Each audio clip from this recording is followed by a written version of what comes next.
వాక్యంలో చూడండి, యేసు ప్రభువును గమనిస్తే యేసు ప్రభు వారిని పిలిచారు, యేసు ప్రభు వారు శిష్యులు కూడా పిలిచారు. యేసు ప్రభు శిష్యులతో పాటుగా కార్యక్రమానికి వెళ్ళారు. ఏ కార్యక్రమం అది? పెళ్ళికి వెళ్ళారు. పెళ్ళికి వెళ్ళేటటువంటి వారు చక్కగా మంచి ఏమంటారు, కొత్త బట్టలు కట్టుకొని పోతారు. ఎందుకు? పెళ్ళిలో అందరూ కలుసుకుంటారు, అందరూ చూస్తారు కాబట్టి మంచి బట్టలు కట్టుకోవాలి. ఎవరైనా పెళ్ళికి వెళ్ళేటప్పుడు పిచ్చి పిచ్చి బట్టలు కట్టుకొని పోతారా? మంచి వస్త్రాలు వేసుకొని పోతారు.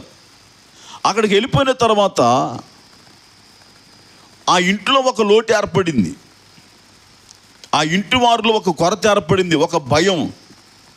ఎంతమంది చుట్టాలు వచ్చారు, ద్రాక్షారసం అయిపోయింది. ఏం చెప్పాలి వారికి? మనం పిలిచి ఏం చేయాలా? పిలిచినప్పుడు వారికి తగిన మర్యాద చేయకపోతే అవమానం కదా. పిలిచినప్పుడు ఎంత జాగ్రత్తగా చూసుకోవాలి.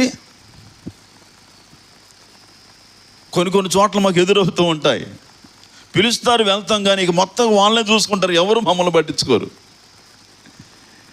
యేసు ప్రభు వారు ఆ శిష్యులు ఆ వివాహానికి వెళ్ళినప్పుడు ఆ ఇంటి వారిలో ఒక భయం ఉంది.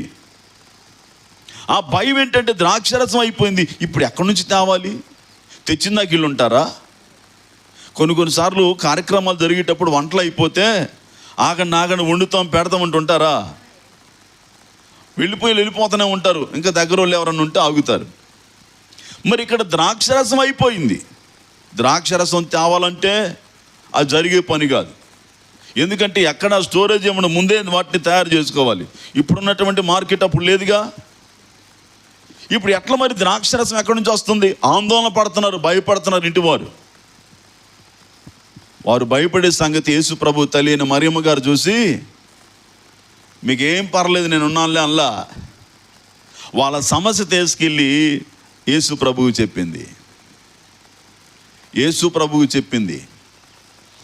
ఎవరో పెళ్ళింటి వారిలో ఉన్న సమస్య యేసు ప్రభు తల్లి అయిన మరియమ్మ గారు వెళ్ళి యేసు ప్రభు వారికి చెప్పింది, అయ్యా వారికి ద్రాక్షరసం లేదు అని. సరే, యేసు ప్రభు చెప్పిన సమాధానం. ఆ తర్వాత పరిచారకులను చూచి అన్నాడు, ఆ రాతి బాణలను నీళ్లతో నింపండి అన్నాడు. ఇప్పుడు ద్రాక్షరసానికి నీళ్లకు సంబంధం ఏముంది?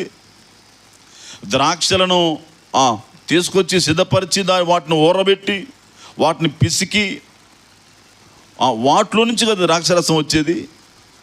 రాతి బాణలను నీళ్లతో నింపండి అని అంటే మొత్తం నీళ్ళే నింపండి అన్నాడు. ఈ పరిచారకులు వెళ్ళి యేసు ప్రభు చెప్పినట్టుగా అంచుల వరకు నింపేశారు. యేసు ప్రభు అంటాడు, ఇప్పుడు ముంచుకొని పోండి అంటున్నాడు. ఏంది యేసు ప్రభు?